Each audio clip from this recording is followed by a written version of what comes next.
This is Socially Speaking. I'm Perry Ray. This is Socially Speaking, Flash Edition.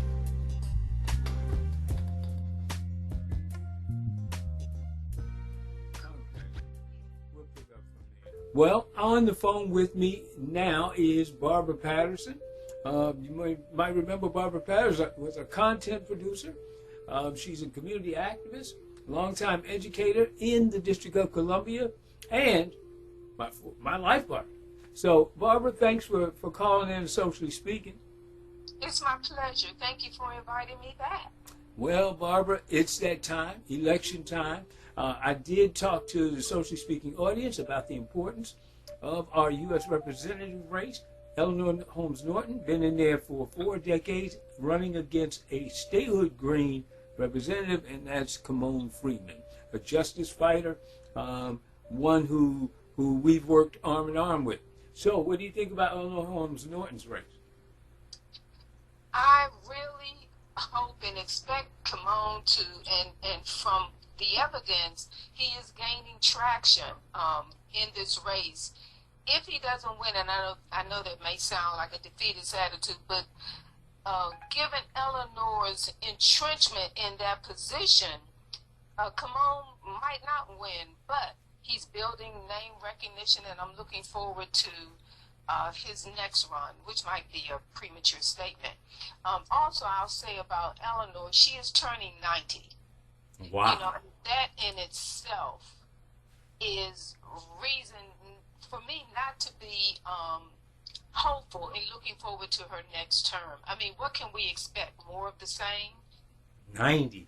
And with that said, when we talk about passing the baton in American politics, I mentioned earlier that Donald Trump is running against Kamala Harris, and the Democrat Party had to face the facts when the emperor had no clothes and Joe Biden showed his age.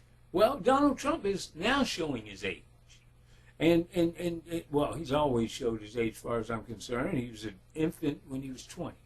Now, he was an infant when he was 40. He was an infant when he got elected in 2016. So what is he now? Barbara, how do you see this changing of the guard in American politics? Both candidates will enter the office with huge deficits. With Donald Trump, he clearly has mental deficits, and with Kamala Harris, she certainly has deficits with respect to her past records. Now, they aren't on the federal level, so for that reason, many will say, well, she comes with a clean slate and she's overly qualified, and, you know, certainly she is degreed from Howard and she's pedigreed, so she's certainly qualified.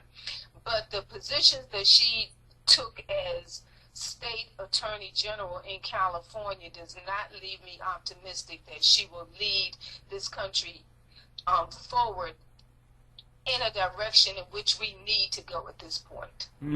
So that the mass incarceration of Americans, in particular those of color, you think that'll change under a Harris administration?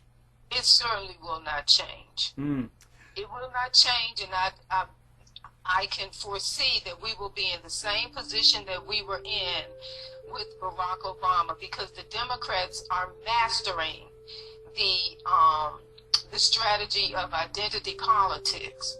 So we will be in that position of, well, she is black, so the proverbial they, will not let her do certain things. And she's a woman, so you know they will not allow her to get this program through or that initiative through or that bill. Well, she doesn't create bills, but her agenda will not move forward because they will prevent her because she is a black woman.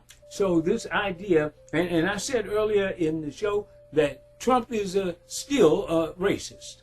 Trump is still a misogynist. Trump is still an opportunist.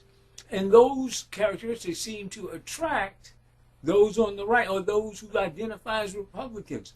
So moving forward, if indeed there is, well, first of all, let me just say this, that Trump's court cases, they have shown his character, his true character. We got to see things we normally wouldn't have seen because a court of law is one has to swear an oath. And so facts have happened. And we know for a fact that Donald Trump is a liar. Okay, we know that Donald Trump is a sexual predator. We know that Donald Trump is a cheater. And these are things that we asserted prior to the court cases, but the court cases now have exposed his true character. So in exposing his true character, we've got Republicans who have defected. And I am here to say that defective Republicans are a real thing, and their day, those never Trumpers, their day has arrived. Barbara, will Republicans change their stripes? Or a percentage of it? I would like to hear you elaborate very briefly on change their stripes to what? They're never Trumpers, but they are still an opposition party to the Democrats. If the Democrats think that because the never Trumpers and some of them have voted for Kamala, that they will receive, that the Democrats will receive a pass in Congress, they're sadly mistaken. Well, mistaken maybe, but the fact is, 4 more years of Trump, the Palestinians will have zero hope, and with a Democrat administration, Harris, and not Biden, they have a 2% chance of 2% chance of hope. So is 2% same as 0% when it comes to human rights? When it comes to the way we conduct ourselves in civil political discourse? I'm sure when you reduce it to keep hope alive. Keep hope alive, even if your chances are 0 or 2% now and diminishing quickly. Keep hope alive. Well, Harris and Democrats, they failed to earn my vote, Barbara.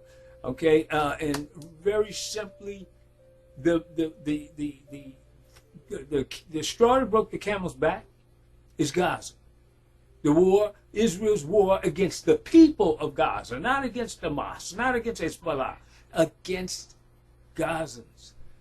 That. You know, I mean, I wasn't gonna vote for a Democrat anyway.